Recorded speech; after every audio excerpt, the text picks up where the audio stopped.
My garden has got loads of kangaroo paws, heaps. Now, if you have a look closely at them, you'll see that the leaves are going black and the tips of them have got sort of black spots. And this is ink disease, it's a fungal disease. There are a couple of ways that I can deal with this. So the first one, which trust me I would love to do, is rip them out of the ground and burn them. But they do look pretty when they're flowering, so I'm going to give them a go and be patient. I've had them before when I lived in Queensland and I looked after them well, but these have just been sort of left to grow. So I'd already pruned them back a little while ago, but I didn't prune them all the way down, and that's why the ink disease has persisted. So I need to cut them right down to the ground, like as far down as I can cut them, and I'll show you a before and after. And once I've done that, I can hope that when they regrow from the rhizomes, because I'm going to try and cut it right down to the ground, that the disease won't be there.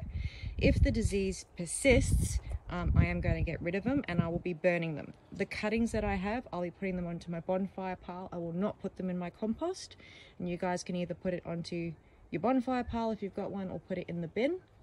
And then remember to clean your secateurs or whatever you're cutting it with afterwards with metho, just to sterilize it so you don't transfer the disease elsewhere. And the other thing about these kangaroo paws is you don't need to use a native fertilizer. You can use a normal fertilizer. Kangaroo paws can handle phosphorus levels just fine. So I'm going to cut them down and I'll show you what they look like after, and then I'm going to give them some fertilizer. They do, to avoid this from happening in your house, as soon as they finish flowering, cut them down.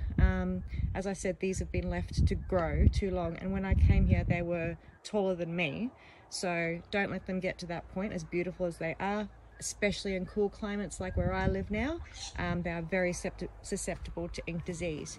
So I'll show you what they look like after. So here's a progress update.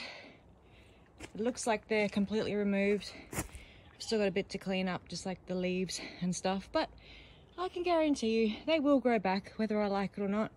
So I'm still going to get that one cut down and those guys cut down, I think. I'm not sure. I've been going for quite a long time and I'm pretty tired. But if you've never seen them before, here are the rhizomes. And you can see there's the new growth already. That was sort of like hidden under that massive bush. And I've kept a selection that I think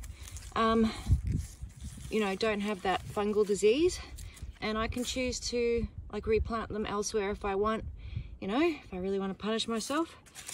But that's the roots there, and they're, even though like I said it looks like they're gone, they're in there and they will grow back, even though I've hacked it up with the mattock.